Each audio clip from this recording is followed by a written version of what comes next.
ഈ ഒരു ദുരന്തത്തിൽ അതിൻ്റെ ഏറ്റവും ഭീകരത നമ്മൾ അറിഞ്ഞത് ഈ വയനാട് ജില്ലയിൽ ഉണ്ടായ ഒരു ഉരുൾപൊട്ടലിൽ മൃതദേഹങ്ങൾ ശരീരത്തിൻ്റെ അവശിഷ്ടങ്ങൾ ഭാഗങ്ങളൊക്കെ ഒഴുകി അങ്ങ് മലപ്പുറം ജില്ലയിലുള്ള നിലമ്പൂരിൽ പോത്തുകലിലൊക്കെ എത്തിയപ്പോഴാണ് അതിൻ്റെ ഒരു ഭീകരത അത് എത്രത്തോളം ഉണ്ടെന്ന് നമ്മൾ മനസ്സിലാക്കിയത്. ചാലിയാറിൽ നിന്ന് നമുക്കൊപ്പം നയൻതാര ചേരുന്നുണ്ട്. നയൻ, ഇന്നലെയും ഒരു കുഞ്ഞിൻ്റെ 10 വയസ്സുള്ള ഒരു കുഞ്ഞിൻ്റെ മൃതദേഹം കിട്ടിയിരുന്നു. ഇത് കോഴിക്കോട് മലപ്പുറം അതിർത്തിയാണ് ഈ പറയുന്ന പ്രദേശമെന്ന്. ഇവിടെ ഇന്ന് ഊർജിതമായി തെരച്ചിൽ നടക്കുന്നുണ്ട്. ആരുടെയൊക്കെ നേതൃത്വത്തിൽ എന്താണ് അവിടെ നടക്കുന്നത് ഈ ഘട്ടത്തിൽ? ആര്യ പറഞ്ഞതുപോലെ തന്നെ കഴിഞ്ഞ ദിവസം മണന്തലക്കടവ് ഭാഗത്ത് നിന്ന് 10 വയസ്സുകാരുടെ മൃതദേഹം ലഭിച്ചിരുന്നു. അതുപോലെ തന്നെ അറപ്പുഴ കടവിൽ നിന്ന് ഇന്നലെ ശരീരഭാഗവും ലഭിച്ചിരുന്നു. അതിൻ്റെ ഒരു അടിസ്ഥാനത്തിലാണ് ഇന്ന് ഇങ്ങനെ ചാലിയാറിൻ്റെ വിവിധ ഭാഗങ്ങളിലായി പരിശോധന നടക്കുന്നത്. അതായത് കോഴിക്കോട് ജില്ലയുടെയും മലപ്പുറം ജില്ലയുടെയും അതിർത്തി ഭാഗങ്ങളിലായാണ് ഇന്ന് പരിശോധന നടക്കുന്നത്. പന്തിനങ്കാവ്, മാവൂര്, മുക്കം, വാഴക്കാട് പോലീസിൻ്റെയും അതുപോലെ തന്നെ സന്നദ്ധ സംഘടനകളുടെയും മുക്കം ഫയർഫോഴ്സിൻ്റെയും നേതൃത്വത്തിലാണ് വിവിധ ഭാഗങ്ങളിലായി പരിശോധന ഇന്ന് നടക്കുന്നത്. ഇതുകൂടാതെ പന്തിരങ്കാവ് ഭാഗത്ത് ഇതിനോടകം തന്നെ കോസ്റ്റൽ ഗാർഡിൻ്റെയും അതുപോലെ തന്നെ പോലീസിൻ്റെയും നേതൃത്വത്തിൽ പരിശോധന ആരംഭിച്ചു കഴിഞ്ഞു. മറ്റൊരു കാര്യം, ഇരവഴിഞ്ഞിപ്പുഴയുടെയും അതായത് മുക്കം, കോടഞ്ചേരി, തിരുവമ്പാടി പോലീസ് സ്റ്റേഷൻ പരിധിയിൽ വരുന്ന ഇരുവഴിഞ്ഞിപ്പുഴയിലും അതുപോലെ തന്നെ ചാലിയാറിലും പരിശോധന അല്പസമയത്തിനകം തന്നെ ആരംഭിക്കുമെന്നാണ് നമുക്കറിയാൻ സാധിക്കുന്നത്.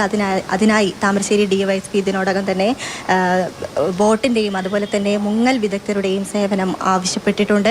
ഉടൻ തന്നെ ആ പരിശോധനയും ആരംഭിക്കും.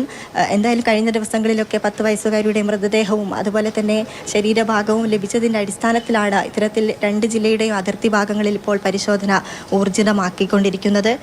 ഫയർഫോഴ്സിൻ്റെയും പോലീസിൻ്റെയും മറ്റ് സന്നദ്ധ പ്രവർത്തകരൊക്കെ തന്നെ ചാലിയാറിൻ്റെ വിവിധ ഇരുഭാഗങ്ങളിലുമായി പരിശോധന ആരംഭിച്ചിട്ടുണ്ട്. കഴിഞ്ഞ ദിവസങ്ങളിലൊക്കെ കുത്തി ഒഴുകിക്കൊണ്ടിരുന്ന പുഴയാണിത്. വലിയ ഉയരത്തിൽ തന്നെ വെള്ളമുണ്ടായിരുന്നു. ഇന്ന് വെള്ളം കുറഞ്ഞിട്ടുണ്ട്. അതുകൊണ്ട് തന്നെ ഇരു കരകളിലുമായി വിവിധ ബോട്ടുകളിലായി പോലീസും അതുപോലെ തന്നെ ഫയർഫോഴ്സും സന്നദ്ധ സേവകരും ഒക്കെ പരിശോധന ആരംഭിച്ചിട്ടുണ്ട്. പരിശോധന ഊർജിതമാക്കിയിരിക്കുകയാണ്. ദൃശ്യങ്ങളിൽ എനിക്ക് തോന്നുന്നു നിങ്ങൾക്ക് കൃത്യമായി കാണാൻ സാധിക്കുമെന്ന്. ബോട്ടിലാണ് പരിശോധന നടത്തുന്നത്.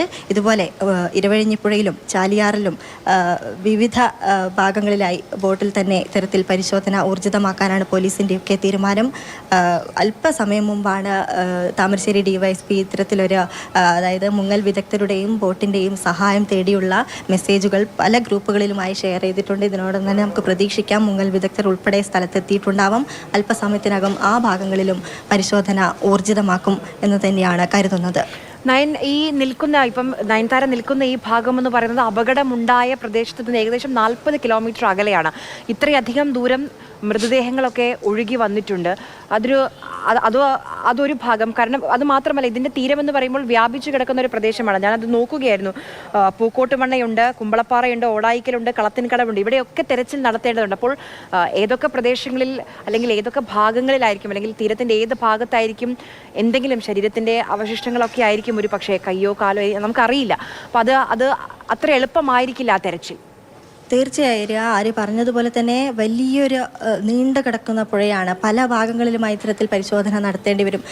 ഒരു പ്രാർത്ഥന എന്നത് ഇനി അങ്ങനെ അത്തരത്തിൽ മൃതശരീരങ്ങളും ശരീരഭാഗങ്ങളും ഒന്നും കിട്ടാതിരിക്കട്ടെ. നമുക്ക് പോത്തുകലിൽ നിന്നും കഴിഞ്ഞ ദിവസങ്ങളിലൊക്കെ മൃതദേഹങ്ങളും അതുപോലെ ശരീരഭാഗങ്ങളൊക്കെ ലഭിക്കുമ്പോൾ നമ്മൾ കരുതുന്നത് ഇനിയൊന്നും കിട്ടരുതേ. അതായത് അവിടെ നിന്നും ഇത്തരത്തിൽ മൃതദേഹങ്ങളൊക്കെ കിട്ടുമ്പോൾ ഇതിൻ്റെ ഒരു വ്യാപ്തി എത്രത്തോളം ഉണ്ടെന്ന് നമ്മൾ മനസ്സിലാക്കുകയാണ്.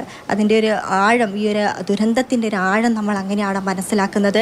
ഇവിടെ ഇന്നിപ്പം പരിശോധന നടത്തുമ്പോഴും ഇവരുടെ ഒരു മാനസികാവസ്ഥയും അത്തരത്തിൽ തന്നെയാണ്. ഇവരും പ്രാർത്ഥനയോടെയാണ് നിൽക്കുന്നത്. മൃതദേഹങ്ങളൊന്നും ലഭിക്കരുതേ, അല്ലെങ്കിൽ ഇങ്ങനെ ഇനിയും കാണാതായവർ എങ്ങനെയെങ്കിലും രക്ഷപ്പെട്ടു എന്നൊരു വാർത്ത ഉടനെ തന്നെ കേൾക്കാൻ സാധിക്കട്ടെ എന്നൊക്കെയാണ് ഇവരും പറയുന്നത്. അതായത് ഇവരുടെ ഒരു മാനസികാവസ്ഥ എന്ന് പറയുന്നത് മൃതദേഹങ്ങൾ ഇനി കിട്ടാതിരിക്കട്ടെ. ഇതിൻ്റെ ഒരു ആഴം മനസ്സിലാക്കുമ്പോഴും അവരുടെ ആ ഒരു പേടിയും അതുപോലെ തന്നെ സങ്കടവും അവർ നമ്മളോടൊപ്പം തൊട്ടു മുമ്പ് പറഞ്ഞിരുന്നു.